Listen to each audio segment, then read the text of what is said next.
town recently had the opportunity to acquire this property as a heritage property. So this will be our second property in town that will be declared as a heritage property. We have purchased a sign. We have a committee. We're going to start trying to get the committee to identify the work that needs to be done. Of course, be looking for volunteers and, you know, beg, borrow, and steal whatever we can. So without any further ado, I just want to mention one other thing, that we do have, if anybody's interested in making a donation, there is a donation box can in the shop. When you're going by, you'll see it. So I want to unveil our plaque then, what we have done, and Gull Lake's second heritage property. Gull Lake, the tiny community at the crossroads of two major highways. With a population of 1,000 people, it boasts many services for its residents. For those visiting the community, your first stop needs to be the Gull Lake Museum. Consisting of 3 buildings and a small jail cell, there are several artifacts from the early history of the community located inside.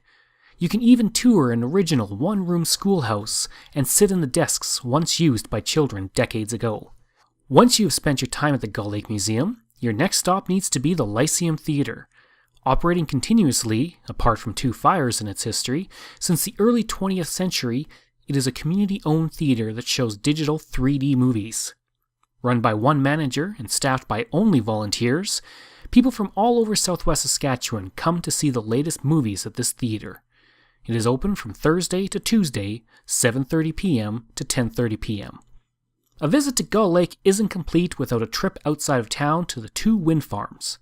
With some of the highest winds in the province, Gull Lake was the site of the first and second wind farms in Saskatchewan.